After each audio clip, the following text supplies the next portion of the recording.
Hello. Hello. Hi, Jamie. You all right, Richard? Yeah, I'm a little bit glum, really. Why are you glum? Isn't it quiet? Oh. Yeah. Are you missing Terry? It's like, when you have children and you have them round for the holidays and then term starts and off they go, leaving you alone in the house. Yeah. Yeah, just feeling a bit, You've got empty nest syndrome. I've got empty pod syndrome. That's what I've got. What you've got is me. It's up to you to cheer me up, Jamie. Well, at least my head is egg-shaped, so it fits perfectly with the empty nest vibe. Come on, let's do pod 51. Okay. Woohoo! This is Jon Culshaw, and you are listening to the Gerry Anderson podcast. And I'm very, very happy to be part of it. 5, 4, 3, 2, 1. Let's get started.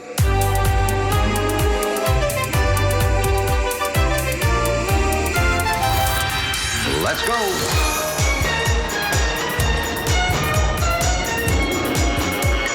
Spectrum is green. The Gerry Anderson Podcast with Jamie Anderson and Richard James.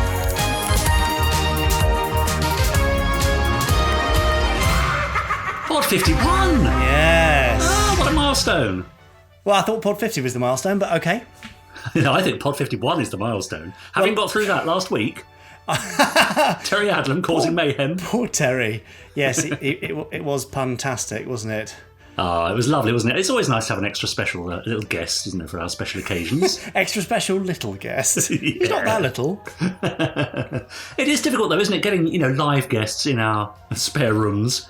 Yes. So it's nice when someone makes the effort to come and join us. Absolutely. And how lovely to have Terry along. And lots of nice things were said about him as well, weren't they? Yes, we'll come to a few of those later because, of course, people have been getting in touch in all the usual ways. However, firstly, we need to introduce ourselves. You are? Jamie Anderson. I am? Richard James. There you go, that didn't take long, And did it? this is... The Gerry Anderson Podcast, Good. Pod 51. It is, yeah. Now, we've got most of the usual stuff coming up this week. We've got all the usual stuff. Well, you say that, Jamie. We've got rather a long randomiser this evening, haven't we? I say this evening because that's the time we're recording it. We've got rather a nice special but long interview this week, which means we don't have time just this week for the voice of the Podstrons, our listeners' emails, but we promise we will be reading some out next week. Don't worry, that section hasn't gone away. We're just giving it a break for a week so we can cram in all the other goodies we've got in store tonight. Goodies. Well, I think the main goodie is the fact that we've got Jon blooming Culshaw on. I know! That's That's extraordinary! great. How did you manage that? He does a lot of stuff for Big Finish, and I knew he was a fan. And Nick Briggs at Big Finish put us in touch, and he said, Yeah. "Oh, love to do it." And we've been trying to arrange it for almost a year, Yeah. and we finally Busy did man. it. And then we chatted. And so the interview's really long. Yes, it's a two-parter, but each part's like 40-odd minutes. So Lovely. lots to Oh, look look forward forward to to that. from Jon. Yeah, that's brilliant. And then minus the Podstron stuff, what have we got, Richard? Yeah. Well, we've got some news, of course. We've got the randomiser coming up. It's interesting, isn't it? We don't have time for the listeners' emails, but still, Jamie, you found time for FAB Facts. Funny that, isn't it? Yeah, that is funny. Anyway, in the meantime, you can get in touch with us on all the usual channels via Twitter. You can tag him, I'm Jamie Anderson, or me, Richard N. James. Hashtag us Gerry Anderson Podcast, so see your message there. And also, a rather special way to get in touch and to interact with all your fellow Podsterons is to join the Podsterons Facebook group. That's facebook.com/groups/Podsterons. The Gerry Anderson Podcast Listeners Facebook group. Where people have been discussing their favourite episodes, they've been sharing their toys, they've been obsessing about the arrival of their t-shirts from the Gerry Anderson store. Many of them are buying their Podsteron t-shirts to wear to Fab Worlds, which we'll be talking about, no doubt, throughout the course of this podcast. And finally, don't forget, whichever platform you're listening to us on, subscribe, rate, review, and share with all your friends so they get to hear us too. Exactly. I mean, at the very least, we deserve a review for making it through 50 podcasts. We really do. And hopefully some people actually enjoy them. So there's another good reason for a review. Of course. So Mark Wilson, for example, got in touch with us on Twitter recently saying, don't suppose one of us lucky podstrons will get this prestigious honour of pushing the button on the amazing randomiser at the Fab Worlds of Anderson in June? Well, I wonder. Well, it's a nice idea. Does the randomiser actually exist in physical form? Is it a physical thing that Chris will be bringing with him? I don't know. Maybe. I mean, he's got plenty of time to, build the physical version. Maybe. He certainly has. There's your notice, Chris. Get to it. Megan got in touch. She posted a picture on Twitter of the Space Precinct soundtrack saying, I'm cleaning the house and going through boxes of my dad's stuff, and it's been made so much easier with this playing in the background. That's rather lovely, isn't it? She also then got in touch to say, congratulations on 50 pods, gents. And they said it wouldn't last. Thanks for making this Aussie podsteron feel like a part of something very special, and here's to many more. Well, here, isn't that lovely? Because we're all a big part of this, aren't we? Particularly our lovely listeners, of course. You and I are just the facilitators, really, aren't we, I suppose? We just natter on a bit, really. Yeah, I say facilitator. That's too much of a fancy word, isn't it? Yeah, we just talk. Exactly. So yes, do get in touch with us on the usual channels. We'll read out your tweets and so on next time and throughout the course of this podcast. Brilliant. I've stopped. Good. Because I'm ready to go. Oh no. With... Right. This week's... Yes. Fab Fact. Okay, right. Yes, come on, Bill. Yeah, that's it. Just, no, it's a sliding door. You have to slide it. Don't pull it. That's it. Oh, honestly, that tuba player. No common sense. It's quite a big thing to be carrying around, so no wonder he's distracted. Yeah. Anyway, for those of you who don't know, Fab Facts is a segment which I invented. And insist on keeping in. Even though it's just me flicking through a book, Richard shouting Fab, and then I read out something in the book. Yeah. That's the format, and I'm sticking to it. Okay, well, good for you. So, Richard, I've got my book of Fab Facts. Are you ready for me to flick through and you can shout Fab? Born ready. Good. Well, then, here we go. Fab. Well, Richard, we've stopped on page 26 and 27 for those following along at home. Oh, yes. And I know many of them are. And today's Fab Fact is a truly Fab one. Right. Oh, is it? Yes. Great. So here we go. Yeah. The full-size version of Fab 1, built for publicity purposes, is 6.7 metres, that's 22 feet long, and 2.44 metres, that's 8 feet wide. What? And cost the equivalent of £300,000 in today's prices to build. What? Hang on, what? Say that again. There's an actual... Yeah, there was a full-size Fab 1. I think it was made for the Thunderbirds Are Go feature film launch. It was built on a coach chassis. Right. And it was 22 feet long and 8 feet wide. They spent that just on publicity? Yeah. Well, because Lou Grade thought it was going to be bigger than Bond. So... Right, okay. They really went for it. Oops. That'll teach him. Yeah. Well, that car still exists. It was in the Deezer collection in the US. And I think they're either rebuilding or refurbing. I assume it's still there. So Amazing. It is possible to see it, but it was enormous. And I'm pretty sure that on the way to the premiere, or very close to it, it broke down and had to be brought in on a flatbed truck. I'm pretty sure that's right. Anyway, it's just enormous. I can imagine. Yeah. Because you've seen the sort of the UK fan version, Melvin's version, haven't you? The Space Centre. Yes.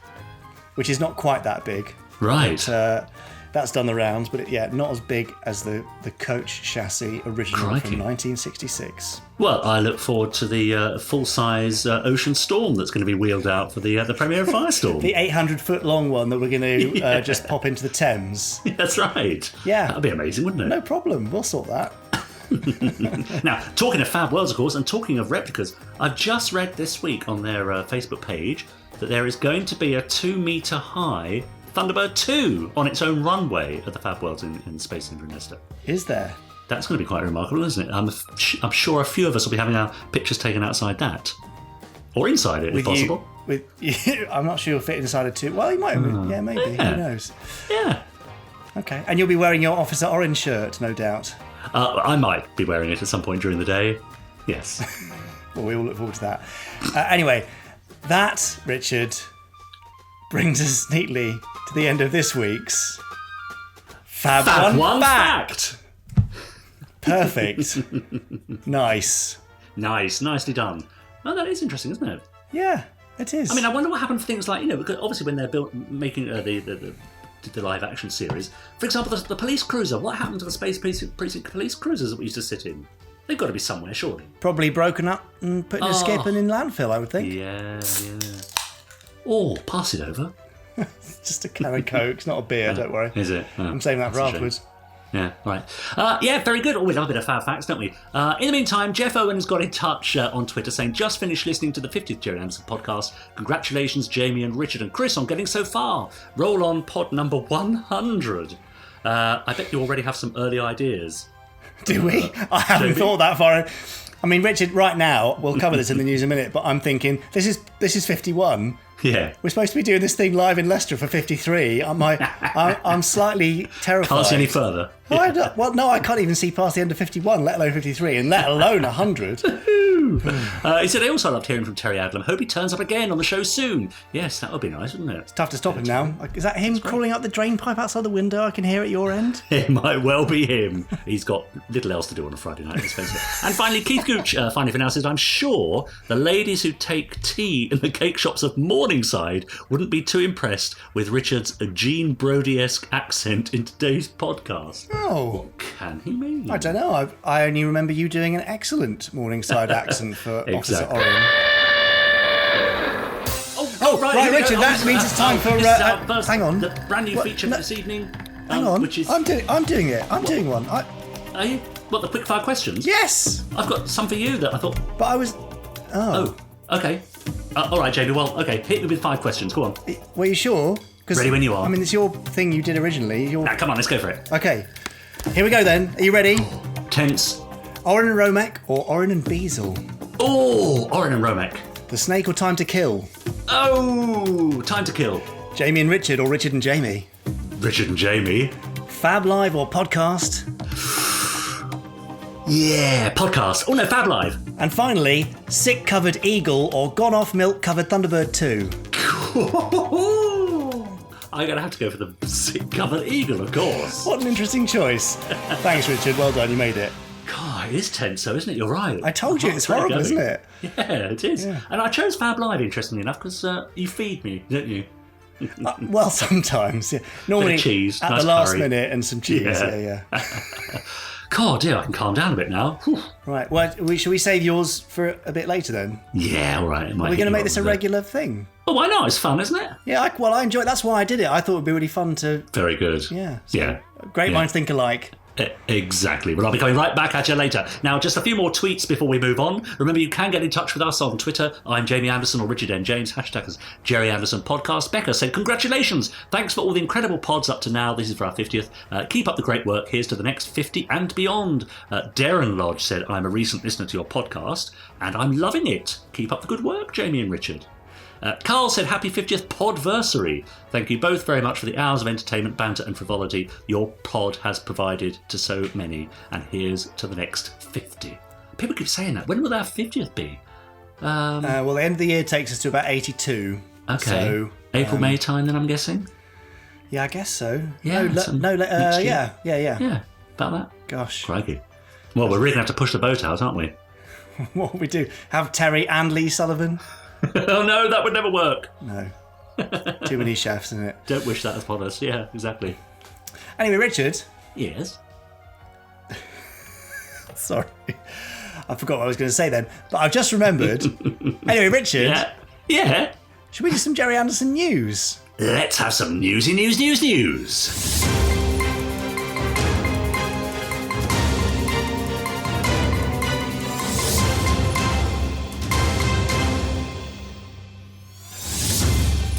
I'm going to be lazy to start off this newsy news section, Richard.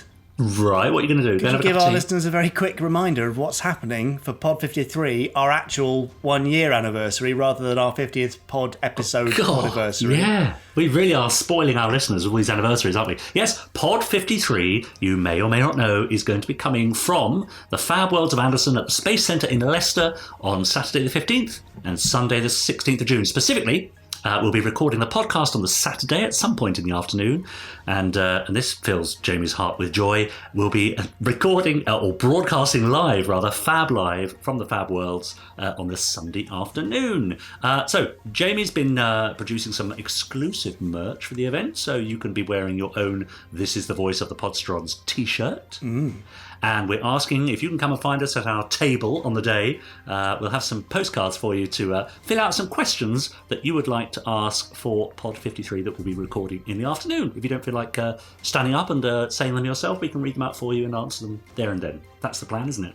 It is, and I'm excited and terrified in equal measure. I bet you are. I think it's going to be an amazing event. Lots of things going on. I've just seen they've released that Matt Zimmerman is going to be there on the Sunday afternoon. Dear old man. And in the morning as well from 10:30, I think. We'll have Chris Dale with us, of course. Precinct 88 are going to be there, who are a wonderful group of people who've got lots of Space Precinct memorabilia, masks and costumes and so on. I think we'll be sitting quite near them, so that'll be fun. Graham Bleethman's going to be there. Luke Sullivan and Chris Thompson also. So it's going to be a fantastic weekend, I think. Certainly for us, anyway. I'm going to enjoy it. Like a school reunion. That's right, exactly. I hope there'll be cake. There'll be lots of Actually, cake. what happened to my piece of Thunderbird 2 Pod 50 cake, Richard, by the way? Because it hasn't come in the post, funnily enough. So that's the Fab Worlds of Anderson at the Space Centre in Leicester, 15th and 16th of June. Come and join us there. Naughty. Anyway, now we've discovered that the most serious bit of news in this pod is that you didn't send me my cake and you ate it. Oops. Naughty. Well, Richard, who needs cake when you've got an award? Eh? You're not going to be talking about my Olivier nomination again, are you? No, sorry, Richard, not this time. Not just a nomination, but a win. Oh. Now, last night, prior to this recording, or last Thursday in pod release language, I went to the Carmarthen Bay Film Festival, which is a small film festival which is BAFTA qualifying, as in, if you win there, then you qualify for the BAFTAs, which is rather nice. We before Firestorm's minisode was released back in October, I stuck it into a few film festivals just to see what the response would be like. Yes. We've been screened at a few actually and had a very good response generally, but Carmarthen nominated us for the Animation Award at their festival. Oh, nice. Which is rather nice because they get 750 plus entries. So all of an excellent standard, I would think. Yeah, of course. Oh, there's some amazing stuff there. Yeah. So even to be nominated was pretty cool. So we popped down there last night, and would you believe it? Roni went and won the blooming thing. Oh, so amazing. Firestorm Minisode won the Animation Award at Carmarthen Bay, which was rather nice. And that means we're BAFTA Wales qualified for next year for that. Really? Yeah. For which category? For Best Animation. Short Animation? Yeah. Lovely. So well done you. Very nice. And well done us. Well done everybody. Absolutely. Well, you're in it, Richard, aren't you? So. Yeah, I am. Yeah, great. That's really good news. So that was rather nice. So thank you to all of our Kickstarter supporters and cast and crew and everybody who chucked in effort on that. And it's just a nice time for that to be happening because there are other things that I am not able to speak about yet that are going on that are very exciting. Yes, so it's all rather nice. Anyway, so from the new to the older, but also new. Merch news. Cool. Ready for Nick Briggs FaceTiming, would you believe? What, now? Yeah, it's all right. I've got rid of him. We've been talking about that Lego Thunderbird 2 Lego Ideas thing for the last couple of pods, Richard. Yes. Well, it's surpassed its 10,000 vote goal. Yes, I saw that. Has now gone to review with the Lego Ideas team. Right, lovely. It doesn't guarantee it's going to be made, but thank you to all of our listeners and all of our followers on social media who got behind it, because I think from the moment we kind of started talking about it, it very rapidly got the last 2,500 votes. Yeah, great. Again, showing the power of Gerry Anderson fandom. Indeed. So if you voted for that, well done and thank you.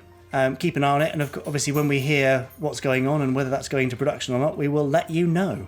Yeah, and I'm looking forward to the Lego Jamie Anderson that they're also going to be producing next year. Well, that's all the ones with the yellow heads, just without the clip-on hair, isn't it? Basically.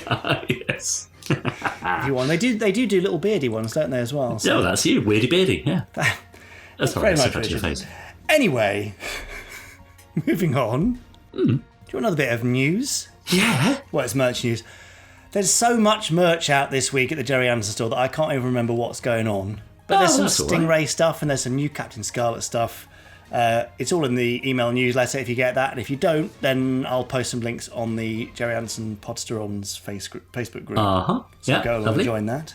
And if you fancy something interesting and quirky to read, then can I recommend Chris Dale's recent article on the Gerry Anderson website? Oh, what's he been up to now? Weirdest Stingray story ever.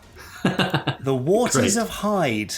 Oh, yeah. Which is utterly bizarre, and I'm not going to spoil it for you, but it's a great read. It's got lots of excerpts from the comic strip, and it's just odd. So go and give that a read. All right, lovely. And that, Richard, Yes? is the end of this week's Gerry Anderson news. Well, you say that. Oh, what? Well, I've got a bit of news of my own. Have you? It's vaguely Gerry Anderson related, Well, in that I am Gerry Anderson related. I think you'll find that I am Gerry Anderson related, unless Now, someone has been telling me something. True. Well, now, Jamie, you might know that over the last few months I've been preparing a book, a novel, first in a new series that's being released. And You have. its release date is the 4th of June, which is the day after this podcast drops. Oh, And I didn't think you'd mind if I just gave it a little bit of a puff not at on all. the podcast. I've been puffing it constantly, as you may have noticed on Twitter. That explains a lot, yeah. Yeah, exactly. So this is my new novel, which is the first in a series of the Bowman of the Yard series, featuring Inspector George Bowman of Scotland Yard. And the first novel is called The Head in the Ice. Ooh. And it's released on June the 4th. And if you pop over to my website, bowmanoftheyard.co.uk, you can subscribe to my newsletter. Not only will I send you links to the book, but you can get a free short story featuring some of the characters. In fact, by the time you hear this, there might even be 2 free short stories ready for you. Ooh. So bumper crop of Bowman. Is that short story that they can hear called The Smithfield Murder by any chance? That's exactly it. There's one called The Smithfield Murder, and one I'm preparing right now, and will be finished by the time you hear this podcast, is called The Workhouse Poisoning. Ooh. Hey, sends a shiver down the spine, doesn't it? Yeah. It does, yeah. So anyway, I will be bringing a few copies along to Leicester, if that's all right, along with my Space Precinct Unmasked, and, trying to drum up some support. Absolutely. Well, listeners, if you've enjoyed a single moment of this podcast, then do support Richard in his endeavours to become, number one Victorian crime novelist in the world. Yeah, exactly. That's not too great an aspiration, is it? I think so. So bowmanoftheyard.co.uk. That's the one, yeah. And that's Bowman spelled BOWMANOFTHEYARD.co.uk. That's exactly it. Brilliant. And that, Jamie, is the end of the Gerry Anderson news. Head in the ice, the head in the ice. Gosh. Bit of... I mean, you can't buy advertising like that, can you? No, it was nicely done, thank you, Richard. And we'll have to every week, you just promote your book. With great idea. That was the news music. So, as Richard mentioned earlier on, no listener emails this week, no voice to Podstrons, just because we've got a long randomizer and a long interview. Yes, we keep inserting tangential stuff. Yes, we do. Don't we? Oh, right, okay, right, here we go. So that's our quick fire questions. Here's 5 for you then, Jamie. Are you listening? Sort of. Right. Female characters, Penny or Marina? Penny. Vehicles, Fab 1 or Thunderbird 2? 2. Gotta hurry you. Themes, Space Precinct or New Captain Scarlet? Space Precinct. Space 1999 sleeves, orange or yellow? Orange. Orbiting space stations, SID or Thunderbird 5? Thunderbird 5. Oh. That was good. Good. Well, yours was a bit more on brand than mine, wasn't it? Yeah, well, I wonder if people play along at home. What do you think? Probably, yeah. Yeah, calling out their options, their favourites. And disagreeing when we... Of course they will. Yeah, of course they'll disagree. Yeah, exactly. All right, let's go back to Twitter, shall we? Because people have been getting in touch with us on Twitter, hashtagging us Gerry Anderson Podcast and giving us their thoughts. For example, Carl says, happy 50th podiversary. Oh, I think I've said that one already, haven't I? You have. Okay, so, for example, Robert Monk got in touch and said, in Pod 49, I think someone asked why the Tracy boys aren't in number order. They're in age order, he says. This is in the opening titles of Thunderbirds. Scott, John, Virgil, Gordon, and finally, Little Alan, he says. No. That may be true. Meanwhile, over on our Facebook group, Isabel has said, happy 50th. Sounds like you had as much fun recording the pod as we had listening to it. Thank you for answering my questions. And thank you, fellow Podstrons, for sending varied and interesting questions as well. Yes, hear, hear. Now, one question remains. She said, was the inside of the cake green as well? Jamie, was the inside of the cake green? Well, I have no idea because my piece never arrived. Oh, of course. Oh, that is a shame. Yeah. No, it wasn't, Isabel. Ian Jacqueline says, can't wait to meet you all on June the 15th, and that's a fab fact. Richard Burnett has said, my new T-shirts arrived. I'm getting quite a collection going on here. And he posted a picture on Twitter of... or rather on the Facebook group, of his Raised on Supermarination t-shirt, his Voice of the Podstrons t-shirt, and Captain Scarlet, all sorts of stuff. And finally for now, Josh Long said, one of the things about Captain Scarlet and many Anderson series that got me into them was how true to life they were. What I mean is, you actually saw people get hurt or bleed in these series. That's something that attracted to them, by the way. I was discussing this with my friend the other day, who is also an Anderson fan, and we both agreed that these days you wouldn't get anything like this in a TV series for this type of audience today. I guess because it's different times. Yeah, it is different times. Ofcom wouldn't allow it. They really wouldn't, no. No, can't. I remember they had to jump through hoops for Space Precinct occasionally to try and get around the rules and regulations, recut things and reshoot bits. Yeah, and they're only getting more stringent. It's actually platforms like Netflix and stuff where you have a bit more freedom, so yes. You may see a little bit of a return to those things, and I know some of the execs at those channels want to see slightly more grown-up content showing real jeopardy and real consequences, which I think is not a bad thing. No, that's right. So if you do hit someone, it actually hurts them. I mean, that's probably a good lesson to learn, isn't it? Quite often in kids' shows, if there is a punch-up of any kind, there's these ridiculous punches thrown and no consequences whatsoever. They're just... Yeah, that's right. Yeah, a bit weird, isn't it?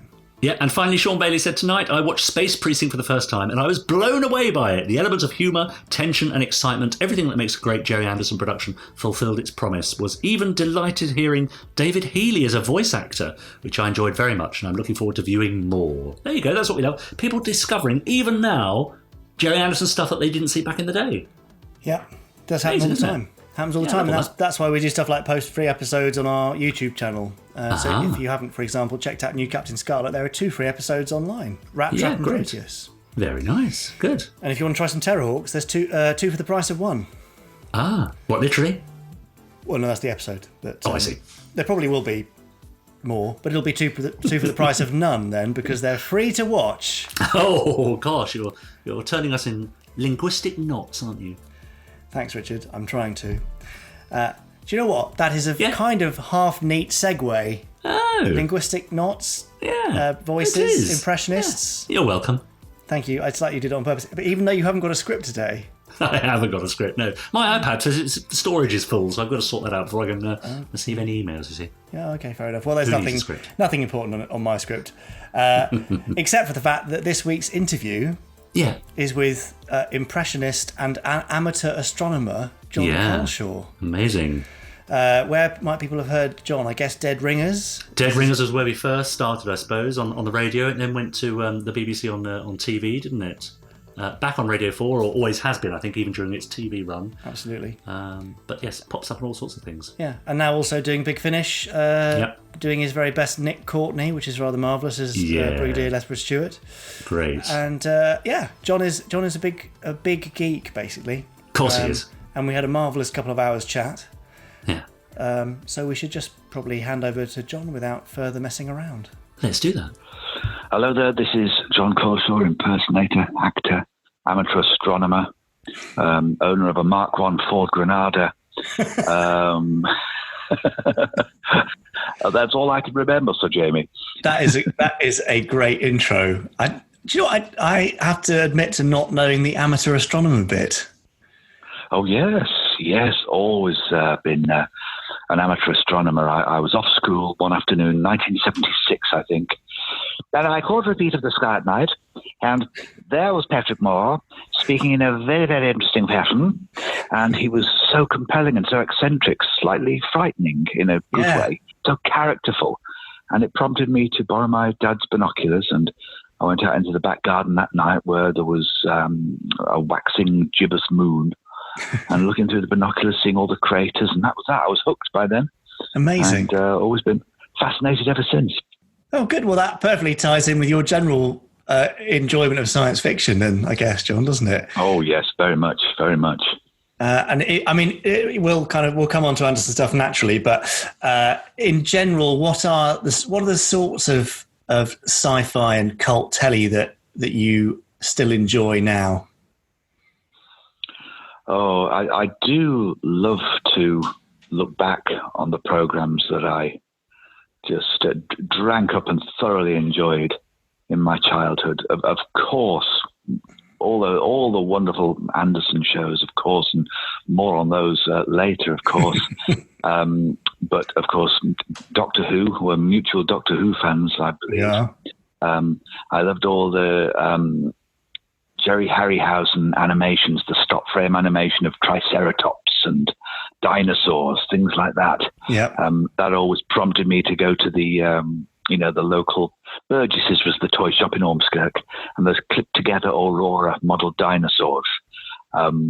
Thoroughly loved those when I was a lad.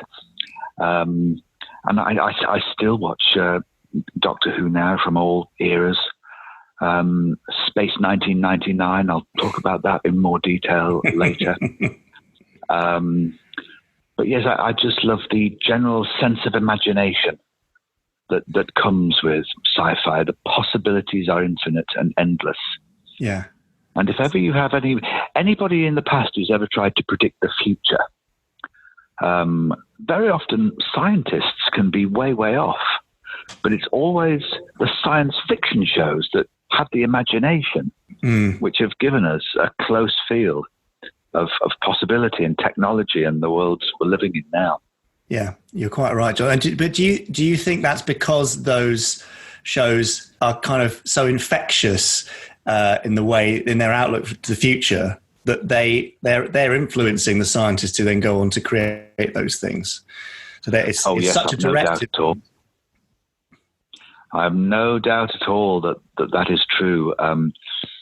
Many scientists that I know all loved Doctor Who, for example, and were inspired by that. It does key in to a sense of aspiration and a sense of possibility.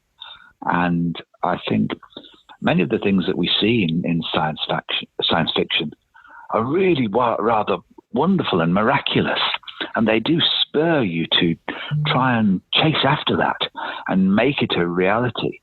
No doubt at all, science fiction played a part in me wanting to go into the back garden and look at the stars, look at the moon, try to spot the rings of Saturn and the moons of Jupiter. Science fiction inspires you onto all of this. And I think it just lives within you. Yeah, and clearly lives very strongly within you, which is why we're talking today, John. Oh, yes, indeed. So, John, if you wouldn't mind stepping into my TARDIS, Type 40, and we'll pop back to very young John's early TV watching, if you don't mind. Would that be okay? Yes, I'd like that. Yes, that would be absolutely fascinating. This way, I believe. Yes, there we are. I'll have to whack on some TARDIS sound effects. Some people are able to identify their very first TV memory, John, and others it's kind of more general, their early impressions, the things that left the strongest impression when they were very young. What are your earliest TV memories, whether they be Anderson or not? And then if you could tell us your earliest Anderson TV memories too, that would be great. Yes, of course. My earliest TV memory, I think it's the moon landings. Yes, it's the moon landings. Perhaps, I was born in 1968. I think by the time of the first moon landings in 1969, and the subsequent ones, I think I was gathering just enough consciousness then to be aware of what was going on. And I can remember my dad, he sat me on his knee and pointed me towards a wonderfully, I can say it now, a classic TV of that period of time with the three buttons that you'd press in with a very satisfying click. And he sat me on his knee and pointed me towards the moon landings, as if to say, now, watch this. This is important. This is history going on here. And I can remember it sort of slightly resembling the clangers, but in a serious fashion. So yes, the moon landings, I think, would be my earliest memory of TV. God, what a fantastic earliest TV memory, though, because so many people, it's like, Fireball XL5 or, Mike Murphy being a bit weird looking or something, but yours is something quite iconic. That's the earliest I can. I think it's because my dad made such a point to make me watch it, and I could remember the whole family sitting around in our living room with the sort of orange patterned carpet and yellow crushed velvet curtains. That was the decor of the time. Oh, lovely. My brother's an Elvis fan, and I remember him at the time. He asked my mum, he he wanted to have a suit made out of those yellow crushed velvet curtains so that he could emulate Elvis. It didn't end up happening. But it was a lovely memory, not only of the moon landings themselves, but the feeling of the family all watching it together, which is a sense, I hope that sort of sense of collective viewing doesn't get too fragmented, as all of us have, accessibility on screens everywhere all the time. I think it's nice when you watch things together. You can pool your ideas. You can share the experience. Yeah, there is something very pleasant about that shared viewing experience, isn't it? And a lot of the time now we tend to only get it through Twitter or similar. So to watch something historic as a moon landing as a family, it's a lovely memory. Does that then mean that your earliest Gerry Anderson viewing experience sort of pales into insignificance after that historic moment? Oh, no. The wonderful Anderson shows, I sort of grew up in parallel with them, I think.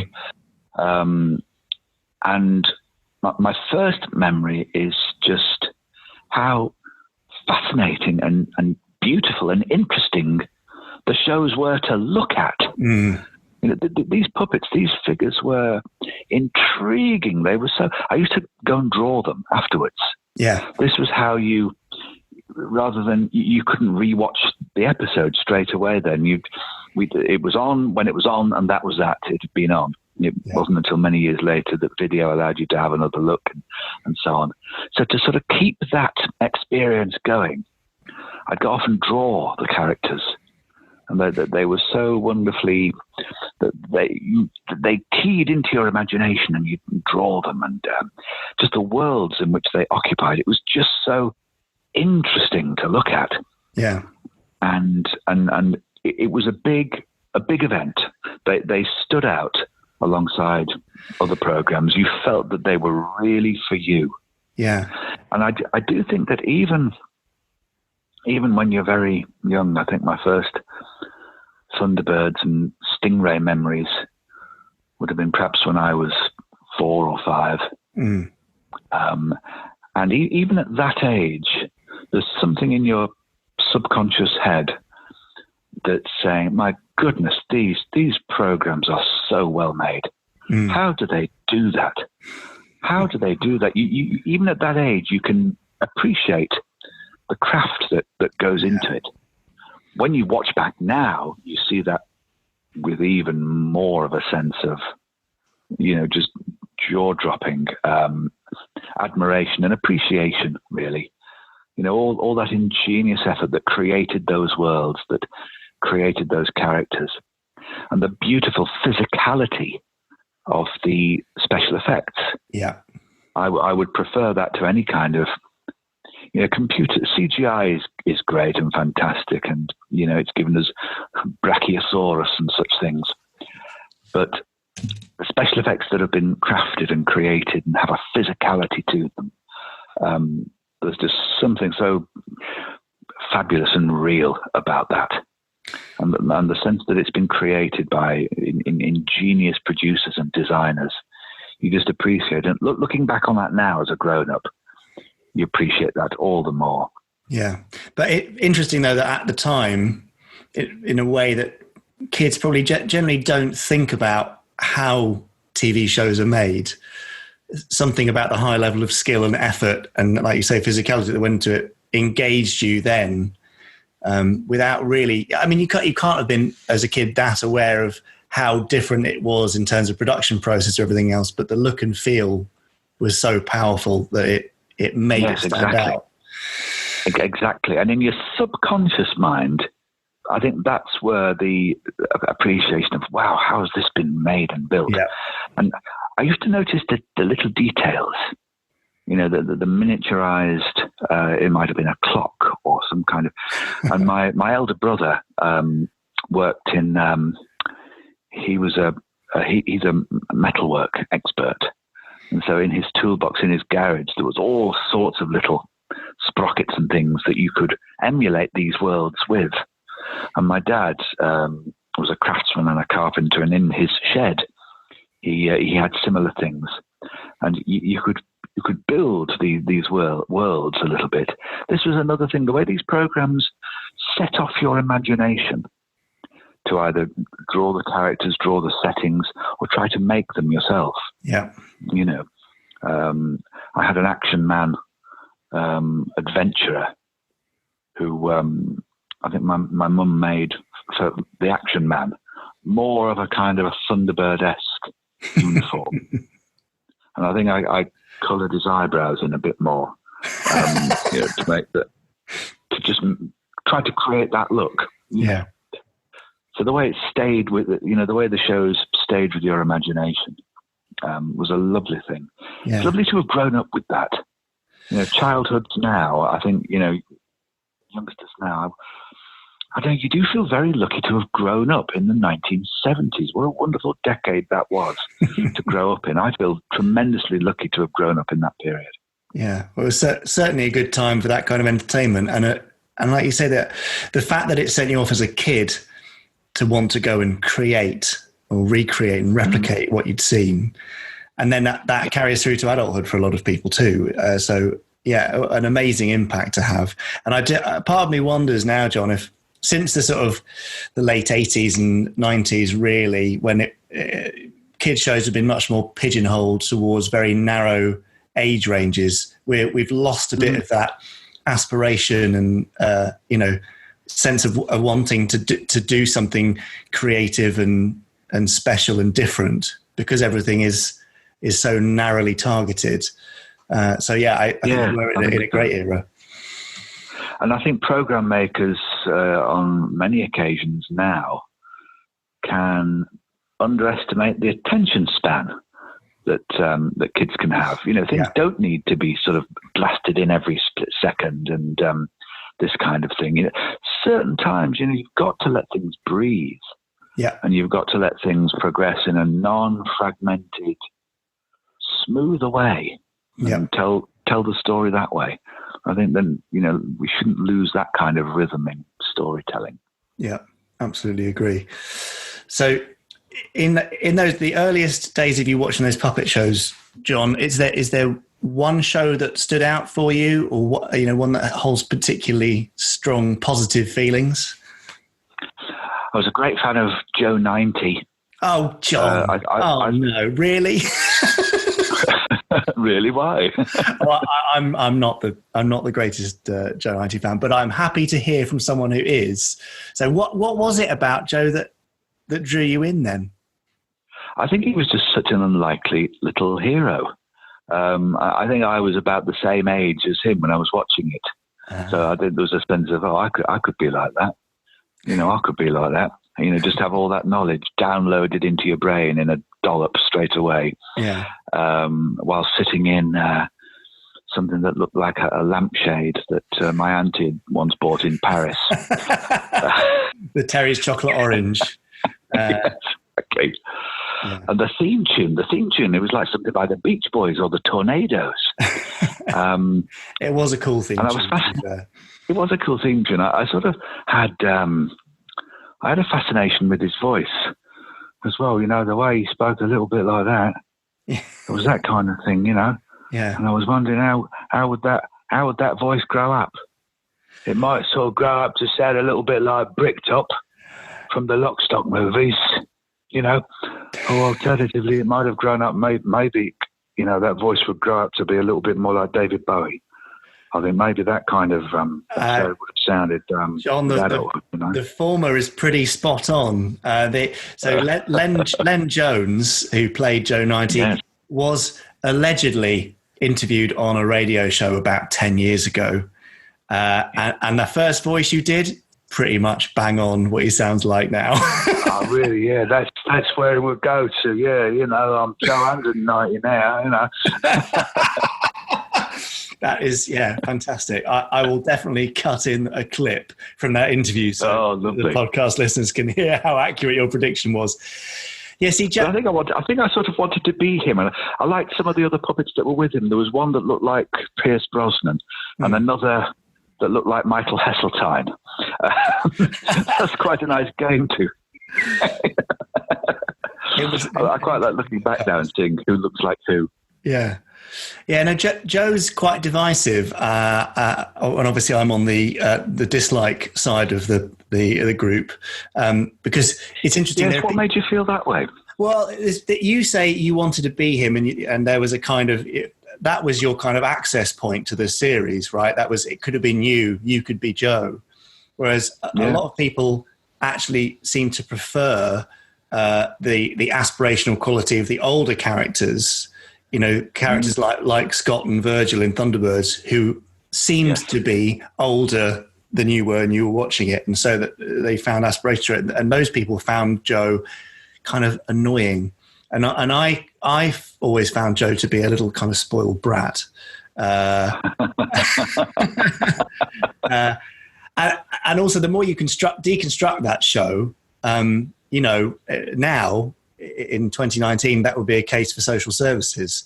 Sending your little 9-year-old boy off on dangerous missions and all that sort of stuff. I mean, it's an interesting concept, but it's just one of the few series of dads that I just never get on with. Although I appreciate the kind of the look of it, and you know, things like Mac's house. I mean, it's just beautiful, that thatched cottage and all the ridiculous countryside interior. But even that, it was such a step away from everything we'd seen in the worlds of Thunderbirds and Scarlet, where it was, you know, 100 years in the future. And now we were, I don't know, it was set in 2012, I think, Joe 90. So it was much nearer, a much closer future, and so seemed to me less exciting. But interesting that you connected with it more. Yes. I think because I was the same age, and I looked a bit like that when I was that age, and so I thought I could be him. Imagine that. Imagine just having a ton of knowledge downloaded into your brain, and then, you know, get through your own work that way. You ain't going to tell me off now, are you, teachers? Because I know everything. You got nothing on me now. I'm gonna, you know, do the lot of you. You were one of those naughty kids. That's why you liked it.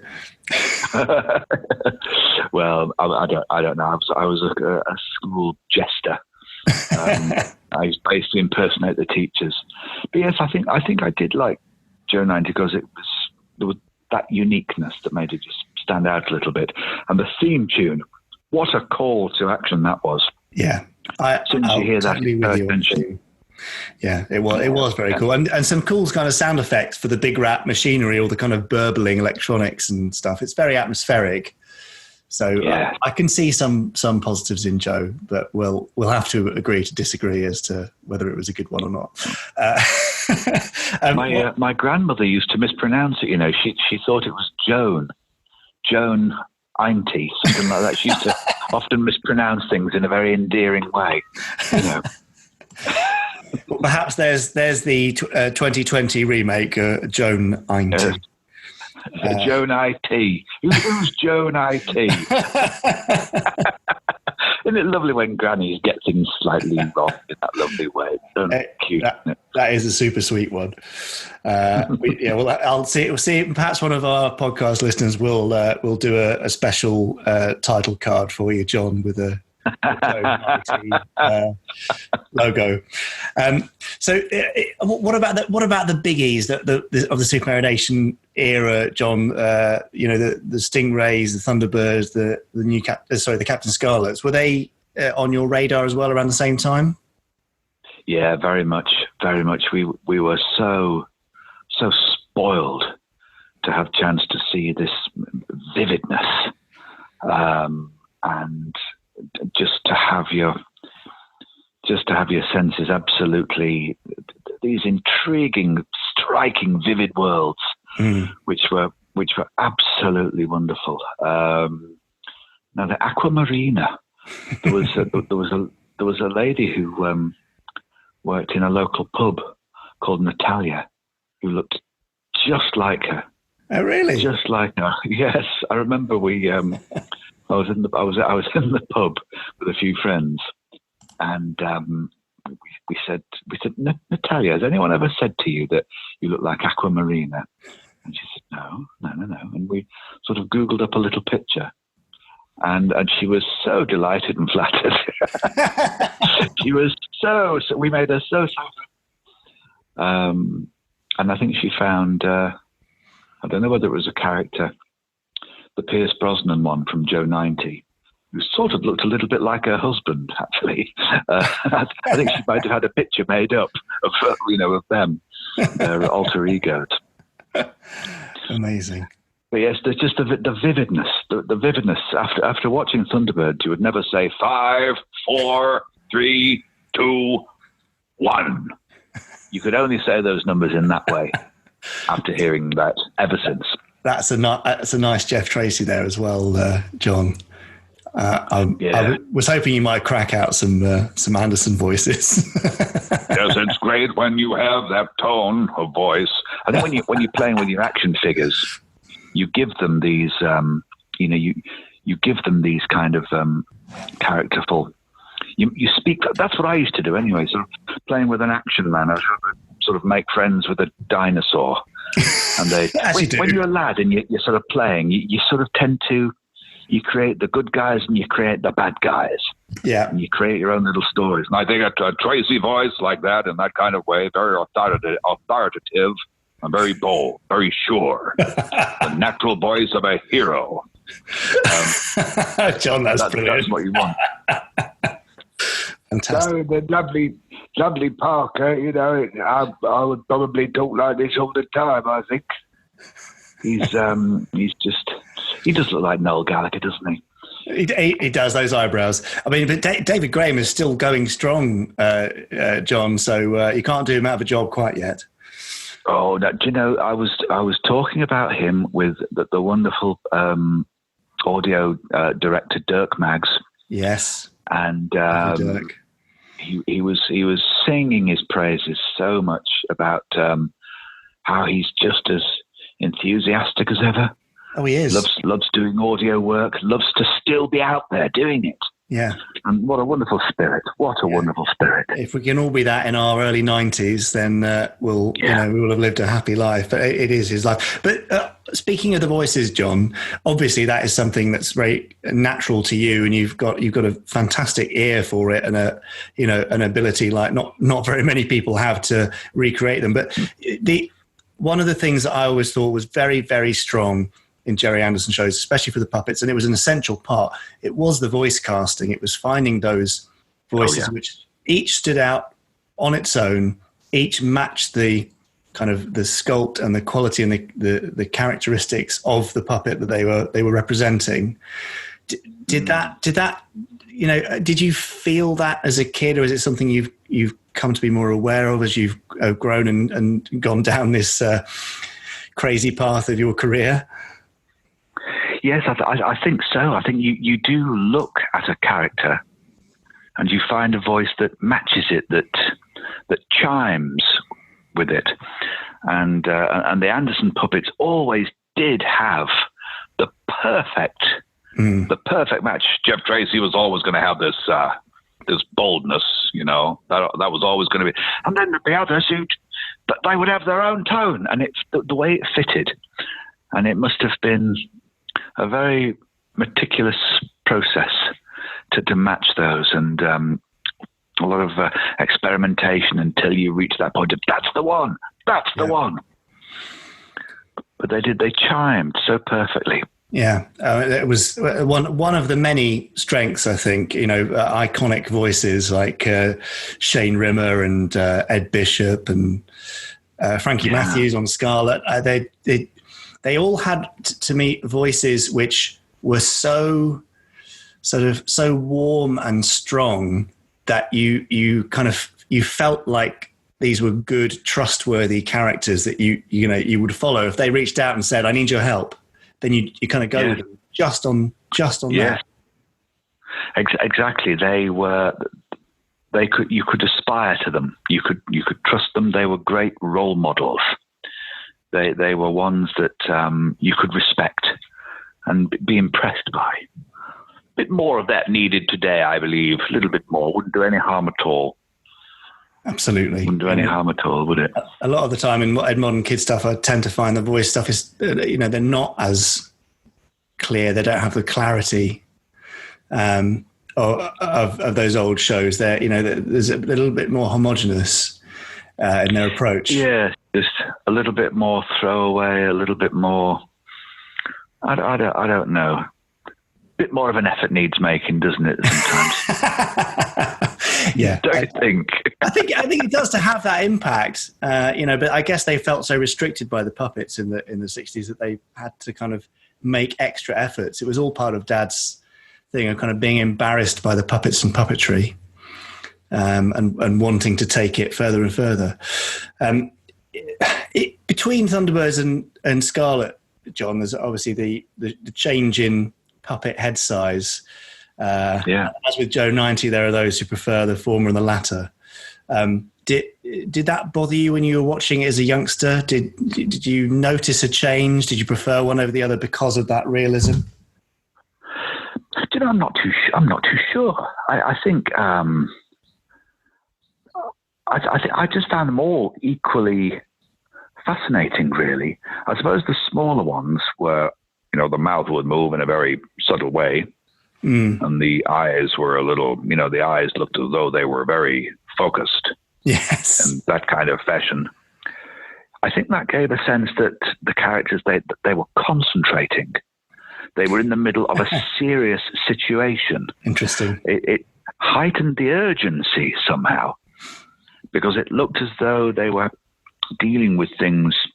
When a situation requires your absolute concentration and there is some urgency going on, then the eyes narrow a bit and the voice becomes a little bit more clipped, and it just adds into that feeling of just being on the edge.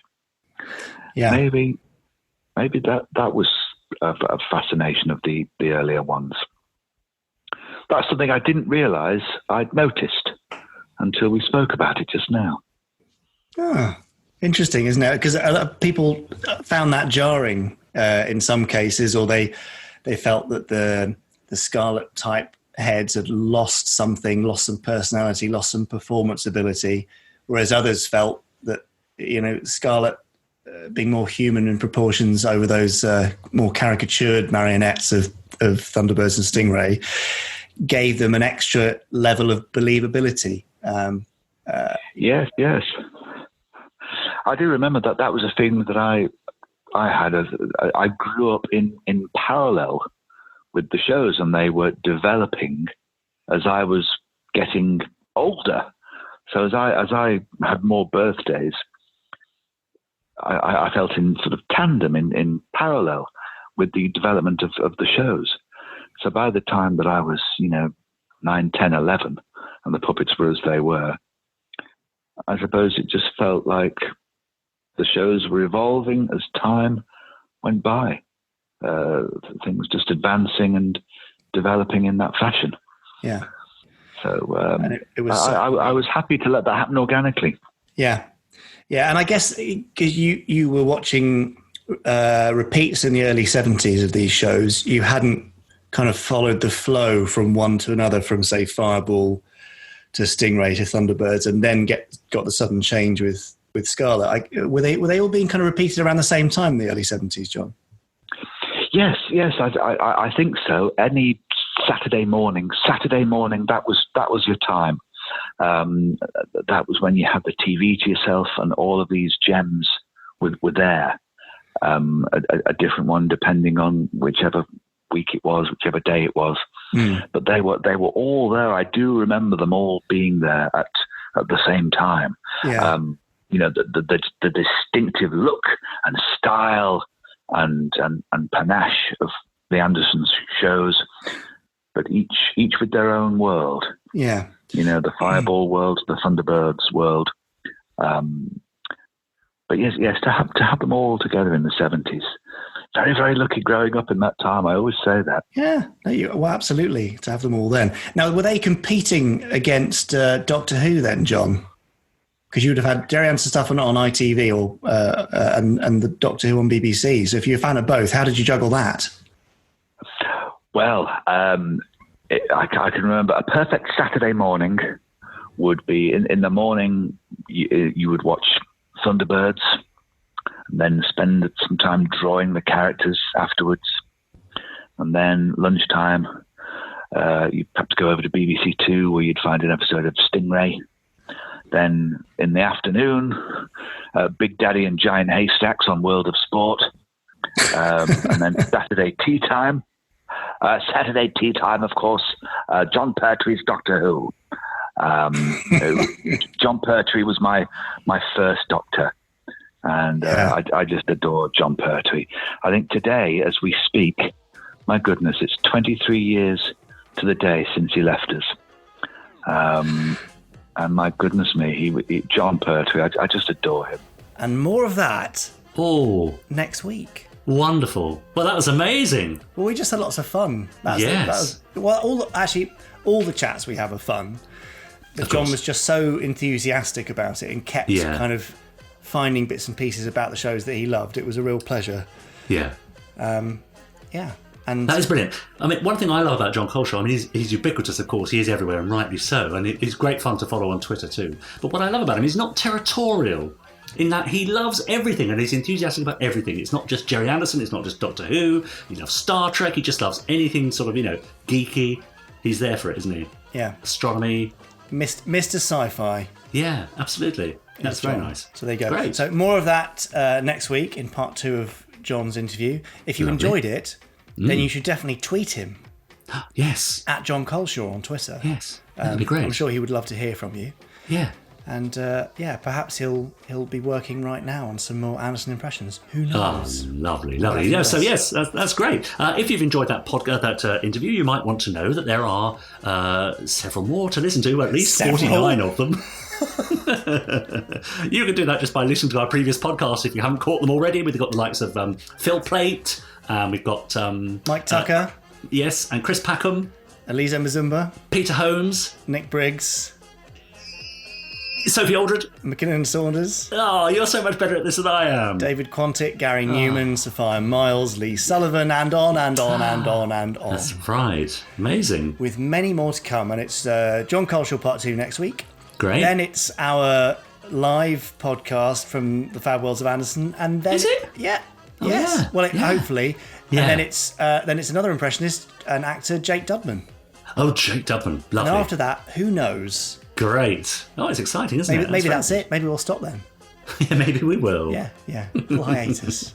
Yeah, in the meantime, if you've got any ideas of who you'd like to be interviewed, we do try our best. Obviously, people have their own availability issues or they just don't want to do it. Don't be afraid to tweet them. Don't be afraid to tweet them and ask them to join us on the podcast. I love that. Availability issues. Oh, wait, no, they just don't want to do it. Yeah, that's fair enough, isn't it? I've only had one person say they don't want to do it, and actually that was their agent saying they were too busy. So okay, yeah, fair enough. That's rare, Richard. But I know. Thank you for putting that in as an option.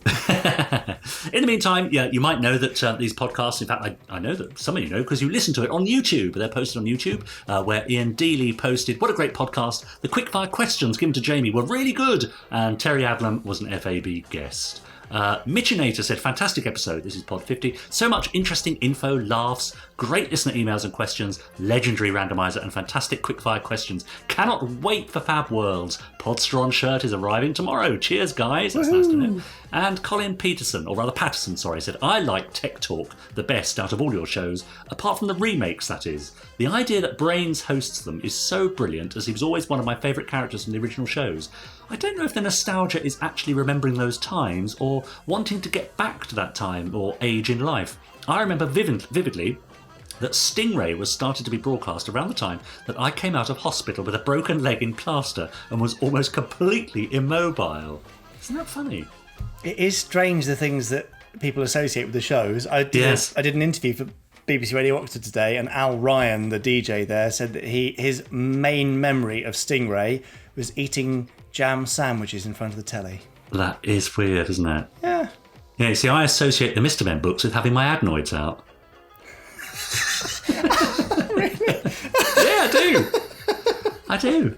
Funny, isn't it? Well, I've got one. I see your adenoids and Mr. Men, and I raise you. Yeah. I associate Peter Andre, mysterious girl, with a kidney infection.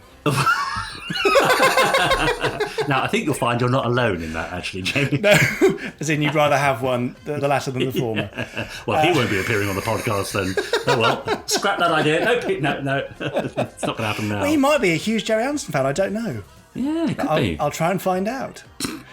Anyway, Yes. we've gone so tangential. The only way to return this to where listeners really want it to be is to go to their favourite part of the podcast, Richard. Of course it is. And that'll be Chris Dale's amazing Randomiser.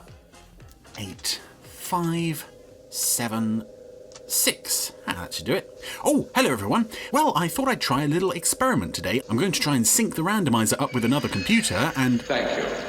Your code is correct. Fantastic. I'm going to let that computer make the selection. So, Sid, are you ready? Standing by. Fantastic. So, first, if you would select at random a Gerry Anderson series. UFO. Okay, I suppose that was inevitable. And can you give me an episode number? 2. Let's see, episode 2. Ah, okay. Right. Well, yes, it is indeed UFO today. Computer affair. So here we are, back with UFO. Last time around it was the penultimate episode of the series, which was Mindbender. And here we are tackling the second episode of the series, Computer Affair. Now, I don't have a lot of love for the very early episodes of UFO. Okay, I do because it's UFO, but I fully appreciate that this is, I think, a rare series where if you were grading the quality of each individual episode, like on a graph, overall the series would just be this massive upward curve. I'm not sure if that's down to any one thing, but yeah, certainly the earliest episodes, the pre-Paul Foster episodes at least, are not my favourites. I seem to remember this being the best of the pre-Pauls, but let's find out. Oh no! Oh no! Oh god, this thing! This is the lunar carrier taking off to transport the lunar module to Moonbase. This sequence is the most dull thing, I think, in the entire history of Gerry Anderson shows. That just the sight of this vehicle makes me so angry because this scene goes on forever. Well, it was 01:30 something when the scene started. I'm just checking the time on my media player here. Oh god, the module is slowly crawling its way along, and it would still be tedious even if the lunar module was like an attractive design, but it really isn't. It's this ugly red slug of a vehicle which is just a rocket. Yeah, I'm not a fan of the lunar module. I don't know anybody out there really who is, but we have wasted over a minute. Hello, Gay. Shall we start? Well, if you wouldn't mind, we might have an episode, unless you want to show us any more minutes of that bloody lunar module. I hate it. How's everything going? And it's even worse when you see it in other stories because How are things with you, John? the only time it's interesting is when it gets blown up. Funny you should say that. Straker asked me to get your ideas on the subject. He had the same idea. He had the idea of asking you for your ideas on his idea. It's a good idea, isn't it? Anyway, here's our trio of, at this point, regular astronauts relaxing in the, whatever sphere this is. We have Mark Bradley, and we have Lou Waterman, who later went on to become captain of Skydiver, and we have Ken Matthews.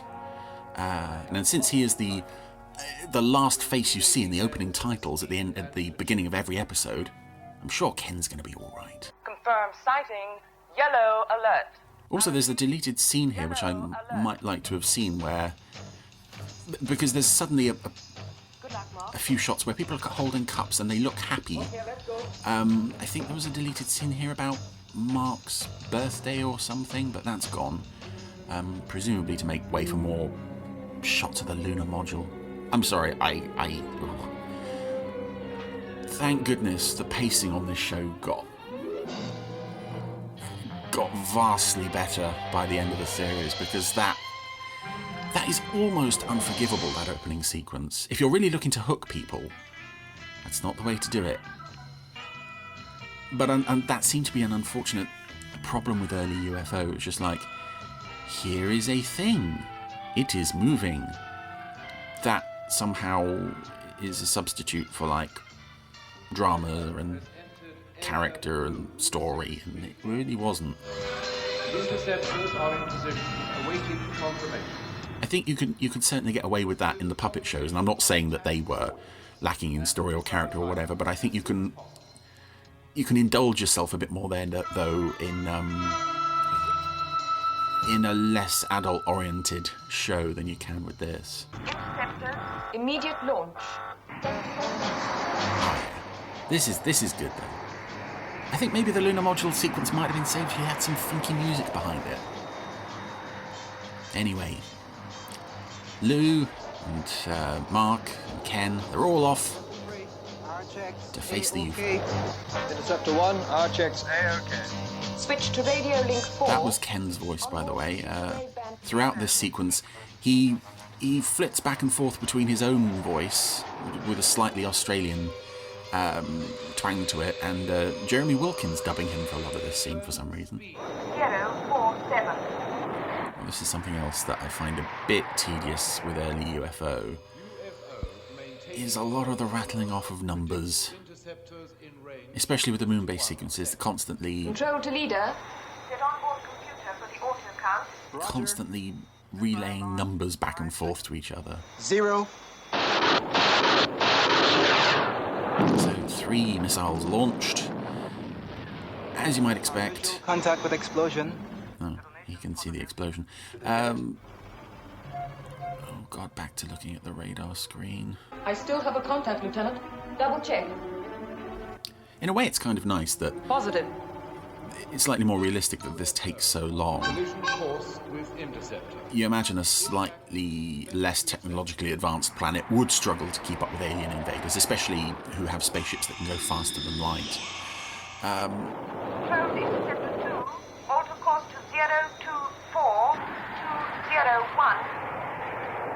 And now we have this fairly baffling sequence where each of the interceptors has to wait until they're given a specific course to move out of the way of the incoming UFO. Interceptor 1 to base. Request new course. Hi, 1 to base. Request new course. Control to interceptor 3. Auto course. Now, if the UFO's on collision course for Interceptor 1, I get that they maybe have to divert them onto a specific course to, like, save fuel to make sure they can get home, but... Interceptor 1 to base. Request new course. Surely if you're on a collision course, any other course than straight for the thing that's going to crash into you is preferable. Just move your ship. 8. It's too late, Lieutenant. No. And that's it. Poor old Ken Matthews, who features in the opening titles of every single episode, has just been blown to bits. Impact confirmed. Interceptor 1 destroyed.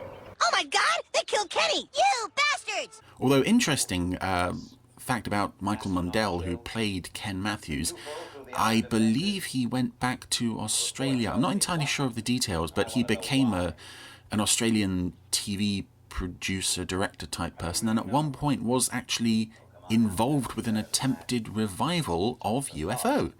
So clearly being killed off like this didn't upset him too much. Educated guess, Alec. The error could have been human. A decision was taken, it could have worked, but the point is, it didn't. Right. No more humans. I've had it up to here with humans and their human problems. Shadow can't afford to have humans on board anymore, Alec. They've all got to go. Oh, what happened to the UFO? It landed. Landed? Where? Just about the worst place possible.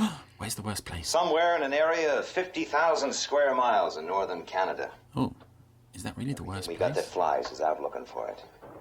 Actually, it can't possibly be the worst place if it brings on this. I love, despite what I said about the lunar module earlier, I love stock footage sequences of vehicles doing things set to funky music. This show had it quite a bit. I think Captain Scarlet would occasionally do this, and sometimes Thunderbirds. I think The Imposters has a nice sequence of the army searching for Tracy Island. What I love about things like this is they've thrown out everything, all the stock footage they've got from the 2 episodes they've made. They've even brought out Shane Rimmer stock footage. And it's fun knowing that you look at these vehicles, and at this point in the series you don't necessarily know what that is or what that is, and then you think, well, hang on, that was in a later episode, that was a civilian vehicle, and over here this was a base run by people who didn't even have anything to do with Shadow. It's like, Rated grid surge. Nothing to report. we'll just make it work somehow. See you in 1 hour. And the first of some really utterly beautiful model shots in this episode of Sky One flying over the lake, and then it turns to night and the lake just looks beautiful. It's a really lovely shot. Some beautiful effects work in this. I think it's probably why it's one of my favourites of the first 3. Gay, we all took the same chance.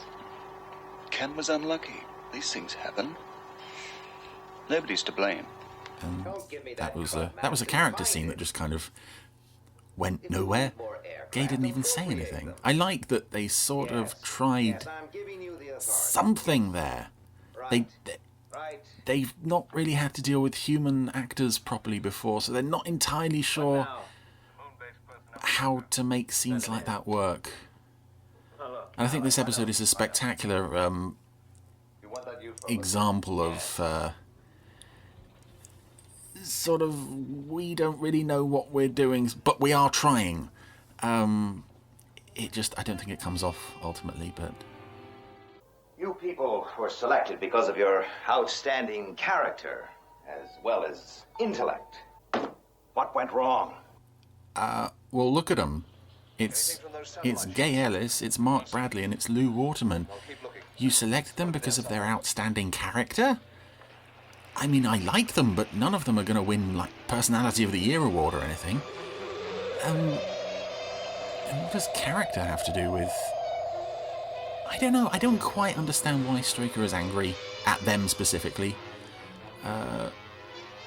Maybe this is something that could have gone through another draft, just to clarify what exactly this inquiry is hoping to achieve. Relocated UFO in area blue.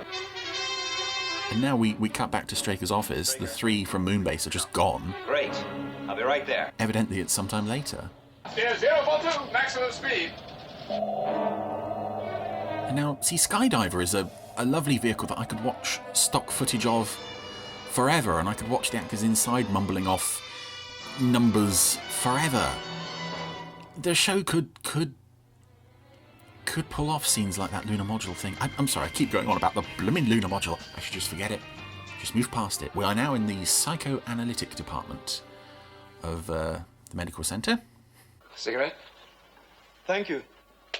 I love this. It's so... There's no need to be. This is all quite confidential. So old-fashioned that the doctors are handing you cigarettes. There. And this scene, I think, is where we... Before we start, I'd like to get one thing straight. Oh, no. I've no liking for you blacks. So there's another interesting element of early UFO, specifically regarding the Mark Bradley character. You didn't seem surprised when I said it. I assumed you didn't mean it. Good. Good. Okay, that's nice from Schroeder, but yeah, we want to say something about racism. All we can really come up with is racism is bad. And when I was younger, I would look at this and think, the way they're dealing with this is kind of hopelessly naive. Like, I think in Survival, there's a scene where Straker actually said, racism ended 5 years ago. Like, you know, we put an actual date on it. Range 800 miles, sir. You know, it's... Now I appreciate any effort by any show to say racism is bad, even in as simplistic a manner as this, because it needs to be said. Lift off stations. Yes, sir. Good luck. Sorry, I love that bit with Wilkins saying good luck. It's again, it's just such a small little character moment that doesn't need to be there, but it adds so much that it is. Hot. Cold. Geometry. Variable.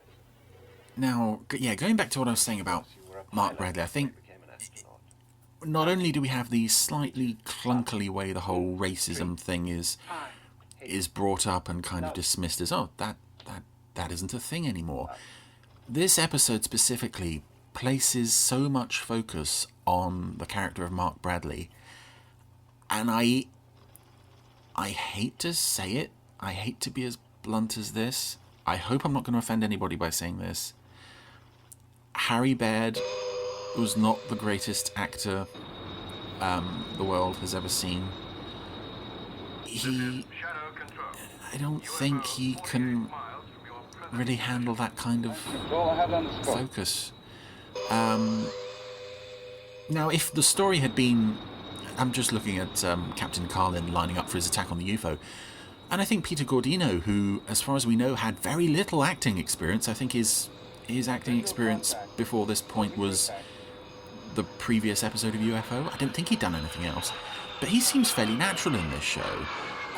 If you wanted to do a story focusing on a black character and you can do the whole racism thing, again, you'd still do it as clunky as you did, but he could work with the material in a far more engaging way than I think Harry Baird managed to. There are several points, particularly in this episode, where he is just, I am here to say the words. I will say lines. And there is a particular moment later on where that is absolutely evident. And I don't feel like he doesn't belong here. UFO has been hit, but certainly putting him front and centre in this episode was not a good move. Does Shadow have anyone checking him out? If they did, it would probably be a computer. I kind of like them making jokes at Schroeder's expense while he's listening to them, and he clearly doesn't care. I kind of like Dr. Schroeder. I do like, actually, all of Shadow's vast army of doctors. Obviously, Jackson is wonderful. But Schroeder and Fraser just seem like nice guys as well. When it lands, let me know its exact position. Anyway, the UFO is now coming down. Back towards the worst place on Earth, the Canadian forest, and... oh, I love this crash landing. I love it. It's so beautiful. Those real trees just... oh, they add so much to this shot. Now, booze time. I don't believe it. Oh, no, that's for you. Well, the UFO has landed. Close enough to Lexfield Air Base, Canada, for you to be there by first light tomorrow. Fine. Don't you have anybody in Canada who... I want them alive. I get that you want your number two guy on the spot to deal with it, but at the same time, don't you have shadow people in Canada who are trained to deal with this sort of thing, and shouldn't they be moving in as soon as the thing landed? Just saying, oh, we'll go over there tomorrow, it'll still be there. They wouldn't have done anything. Blackbird. You could see her mind racing. She was consciously avoiding giving the standard answer. White. Look at the stress factor at that point. 5 times normal. And your conclusions are based on that? So this is a very odd... My conclusions are based on 8 hours of exhaustion. ...dilemma that this particular episode, its attempt to address racism and address the problem has essentially created a situation where essentially there is no problem as such. It's like we're trying really hard to not be racist and show how not racist we are, and we've just got ourselves into a bit of a tizzy over it. There's nobody actually being racist or saying, blah, blah, blah, blah, blah, blah. It's just like the show's got a bit confused here. Decide the type of evasive action to be taken. What does it matter? On that count, Lieutenant Ellis is clear. To Gay whether she answers white to the word association with black, other than to attempt to prove that she isn't racist and nobody was calling her racist anyway, so I'm so confused. Clear on all counts. Lieutenant Ellis, stress factor 1.28 paranormal. Emotion count 0.35 paranormal. Clear on other counts. As to the charge of being a woman, it's the worst crime of all in Shadow. Between Lieutenant Ellis and astronaut Bradley. So there we go. romance between these It ends two. with a confidential recommendation as to what action should be taken. I'll just sit back in my chair, cut to Mark, and cut back to me, and I'll just sit back in my chair again. This thing sorts itself out. I only noticed that little continuity blip recently where he sits back in his chair and then he sits back in his chair again. And me, sir? It's very distracting once you notice it, and I just passed it on to all of you. You're welcome. Well, everything's lined up with the Air Force. You'll get their fullest cooperation. And of course we know that the alien is just sat in the UFO waiting for us to get there, so we can take our time. Shadow mobiles 1, 2, and 3 proceed to search area. Oh, here we go. Mobile time, yay! And of course, watching this in high definition, you see the completely stiff, blank-faced little drivers of these things. None of whom appear to be Mark Bradley, I should say, even though we see him in the live-action insert shot there. Yeah. I like mobiles. I like watching them drive around. This is Control. In position on airfield perimeter. And here we go. Oh, they're off into the forest. And this is some of the best model work. Not only in this show, but I think probably throughout the whole 50 years of Gerry Anderson on TV. There is a lot of brilliant model work in this one episode. This stuff in the forest is just exceptional, and it's all down, I think, to those real trees. They just add so much, and I'm sure they're not real trees. They're branches that, you know, compared to the models, look like trees. But the fact that you're actually staring at a real piece of wood with real foliage and such, it does so much to help you believe in the mobiles and the UFO. Control to Shadow Mobile 3. Close in for final assault. Roger, Control. Oh, this is going to go well. A mobile full of unnamed characters we've only just met. They'll be fine. I'm not sure I believe that this sort of send one mobile in at a time approach is perhaps the best idea. Although, in production order, this is only the second episode, so it kind of makes sense that they are still feeling their way, in a sense, with regards to landed UFOs. Unfortunately, I think this was one of the last episodes to be shown, so in that context, it does make them look a bit kind of half-hearted in dealing with this particular UFO, when we've seen them go in all guns blazing prior to this. Mobile 3 to Control. We're under attack. So now the UFO is firing on the mobile filled with 3 unknown guys. And that was a beautiful shot, by the way, of the laser hitting the trees, and the trees just split.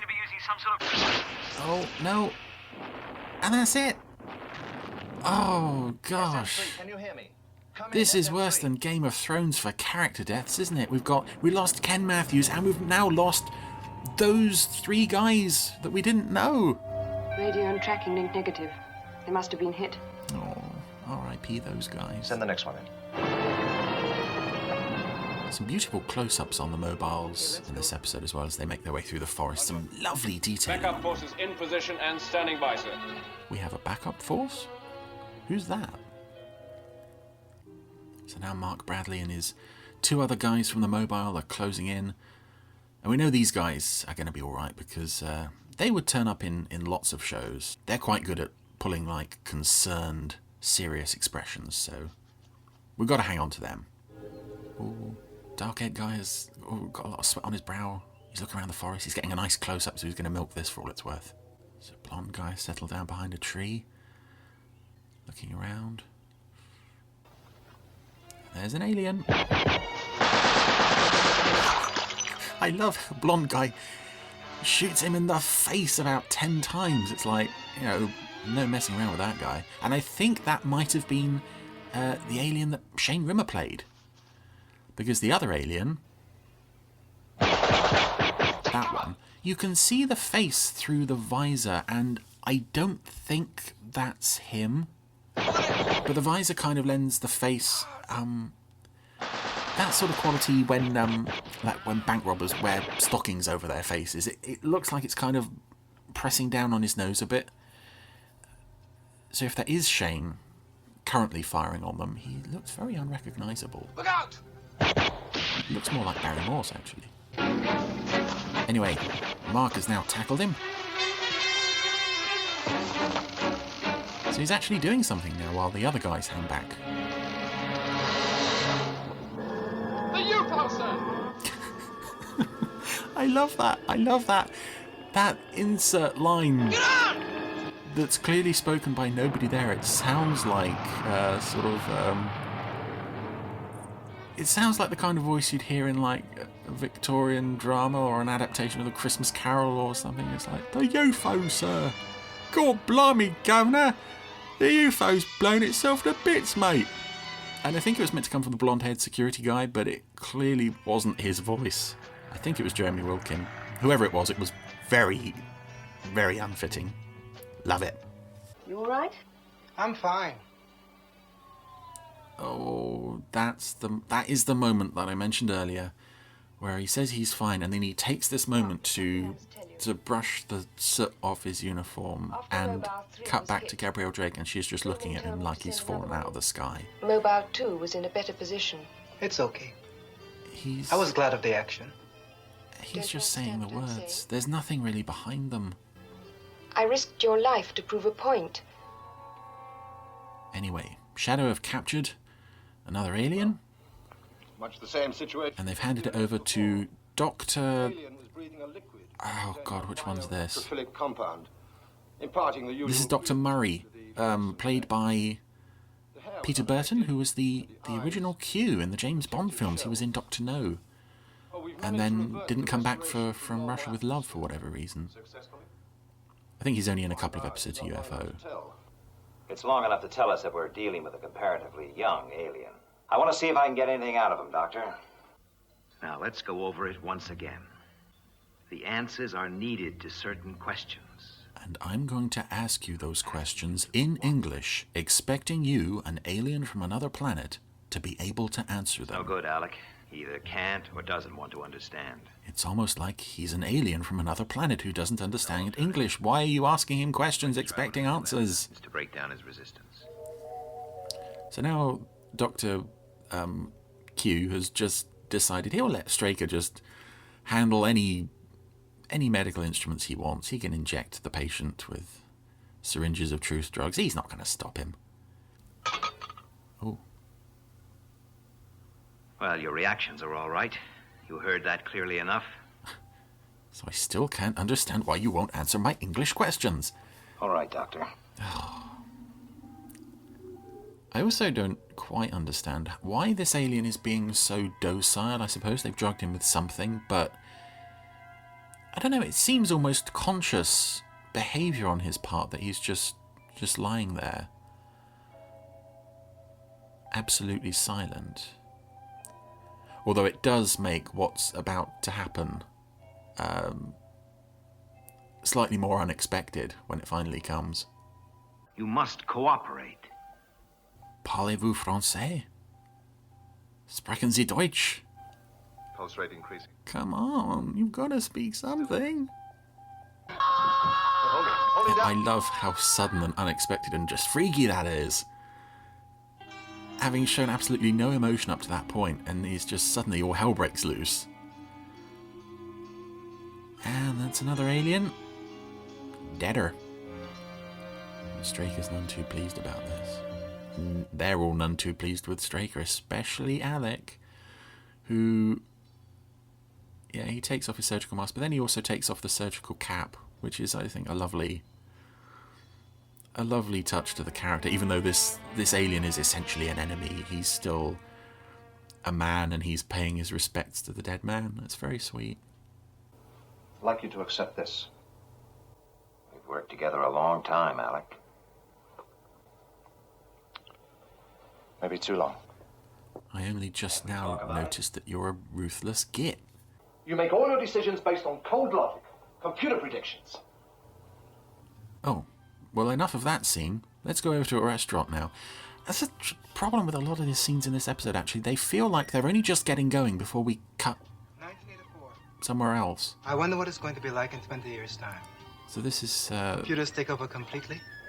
Why don't you Mark and Gay having They seem to have all the answers, even now. a meal in a restaurant, and I... Program them. To be honest, I'm not entirely sure what the outcome of this is. Well, you better make that phone call. So they've had dinner. They're going to make a phone call. I'll sleep on it. Draker has plied Alec with enough booze to make him change his For mind. you, Alec. Gay and Mark have phoned Straker Freeman. to talk to Freeman. I'm not sure how they knew he would be there. Well, when did you find this out? What are they actually saying to him? Well, you know what it means, don't you? I would really love to know. No. Now leave that with me. Yeah. Mark Bradley. Important? He thinks it is. Are you going to tell us? Well, it looks like you were right. You and your computers. So now Alec has torn up his resignation. I don't get what this ending means. Wait, Alec. Have Would you tell Mark and Gay decided that they are attracted to each other and it's somehow okay now? immediately and assume their normal duties? Because the computer said that in the first place, and now that they've proven the computer right, they can... But this report analyzed the flight paths. Everything's okay. And it shows that I think that's what they're going for. had been followed, we would have lost all 3 interceptors. Plus that computer report that backs the whole thing up. The decision wasn't influenced by emotion. You tell me. This is a very confusing ending. See you. But it ends on a shot of Straker looking smug. And really that's all we need to close out UFO Computer Affair. Yes, what can you say about that? First off, some beautiful model sequences in the Canadian forest with the mobiles. Oh, Edward Bishop. He's still credited as Edward Bishop on this episode. Yeah, that's a huge positive in this episode's favour. Unfortunately, the scenes with the human actors, there's the beginnings of something. We're a rewrite or two away from having something potentially workable here. But it's not quite there, and to be honest, I think the focus is on entirely the wrong characters. It just kind of feels like we're almost getting half a story with this one. Not one of my favourites. Still one of the better episodes of early UFO for those wonderful mobiles. That's the first UFO in a while, isn't it? Yes, it is. Yes, I don't remember when the last one was, but I like a bit of UFO. Yeah, well, a bit dark and yeah. Weird. I mean, a lot of odd stuff and some not terribly good acting, as Chris was saying there, in some areas. Yeah. But as Chris said about communicating with an alien, Richard, obviously Straker's there shouting English at it, Yes. and then when it doesn't answer, it says it's either willfully ignorant or just ignorant or something, I don't know. Or maybe he doesn't speak English. Yeah. Just a thought. How would one communicate with an alien who'd come to steal our organs? Well, interesting, isn't it? I mean, yes, but other series have solved it with various universal translators and so on, haven't they? But that's an easy fix. That's not actually going to happen, is it? I mean, if an alien landed right now, oh, I see. How does one communicate? Sign language, maybe. Gesture. Well, what if your hello gesture means I declare war in alien language? Yeah. Then you're in trouble. Have you ever seen Arrival? Did you see the film Arrival that was out a couple of years ago? I don't think I have actually. No, isn't that terrible? It's very, very good, and it was all about that. Most of the film was about how you would communicate with these strange huge squid-like aliens. Well, then you should have an answer for me. Sorry. Then you should have an answer for me. So how do you do it? No, I can't remember. I think the main character just kind of learnt as she went along. Fair enough. But which I suppose is what you do, isn't it? Yeah. I would probably do like the whole charades thing. It's a book. It's 5 words. First word is the. They must have charades on Bowman of the Yard, is that the one you're going for? Exactly. .co.uk. Right, that's enough plugging. Chris will be back next week with another wonderful randomiser. Yeah, and then the week after that, of course, it'll be the randomiser live at the Fab Worlds. Yes. Oh, Richard, honestly, I do feel quite stressed out about that. It'll be fine, Jamie. Yeah, it will be. No, we've got a lovely audience of Podsterons, so I think it's going to be great fun. I'm very much looking forward to it. Of course it will. Exactly. If you can join us, let us know. We'd love to hear from you in advance so we know you're coming. Yeah, exactly. Hashtag Gerry Anderson Podcast on Twitter. Yeah. Tell us on the Facebook group. I don't know how else you can tell us, really. You can email us, podcast@gerryanderson.co.uk. Yeah. Email us, that'd be great. Yeah, actually, I must just say, of course, people who listen to the podcast might well know us, mightn't they, when they arrive? We may not necessarily know them. So just like a little plea, do not be afraid to come over and introduce yourselves, because once we hear your name, if you've ever got in touch, we will know who you are. So don't be afraid to come up and say, hello, I am. And, even if they haven't got in touch, once they've told us their name, we'll still know who they are. Well, that's very true. Yes, I hadn't thought of it like that.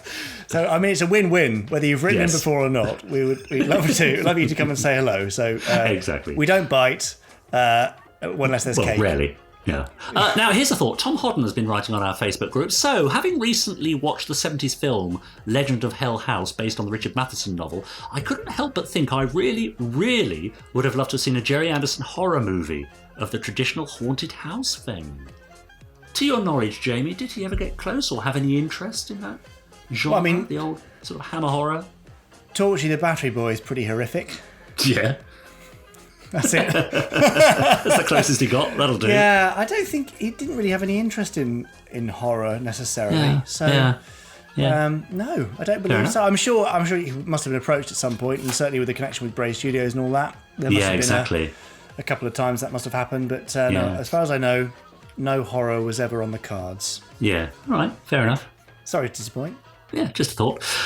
So that's it. Well, do get in touch for next time. Podcast@gerryanderson.co.uk. Don't forget to tag us on Twitter. I'm Jamie Anderson, Richard and James. And please do us both a favour and subscribe on whichever platform you listen to us on. Rate, review and share with your friends too.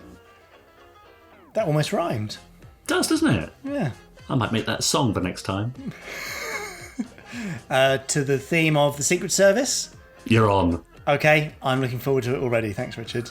Right, everyone. We'll see you in Pod 52. Yeah, see you then. Have a good week. Bye. Bye.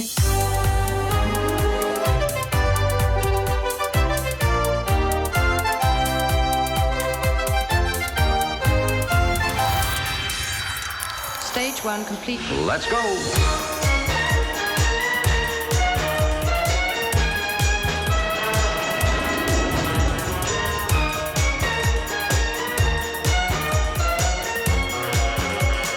Spectrum is green.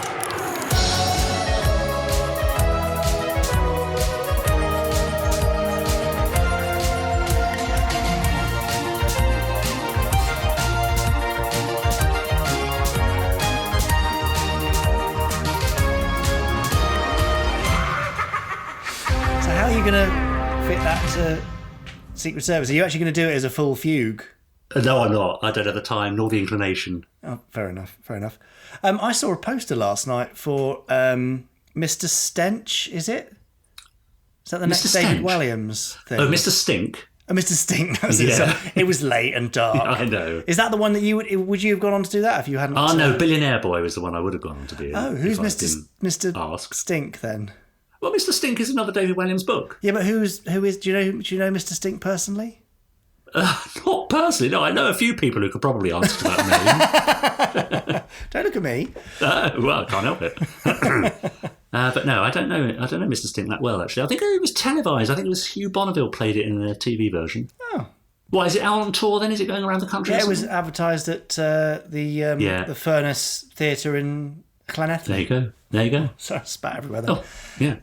No, it's interesting. There's quite a few David Williams out that aren't related to the company I was touring with. Someone in Cookham only the other day came up to me and said, "Oh, they're doing Gangster Granny open air in Clifton. Are you involved in that?" I said, "No, nothing to do with me. I just did the show 3 years ago. It's not, not my property." But yeah, I suppose I shall forever be associated. Yeah. Well, you'll always be an awful auntie to me. Oh, you're kind. And you'll always be a naughty nephew. This is getting weird. Mr. Stink. All right. Should we just go then? Go on then. Okay, bye.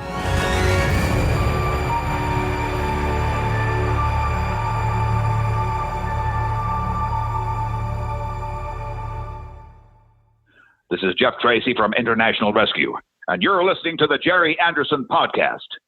That's a great choice you made there.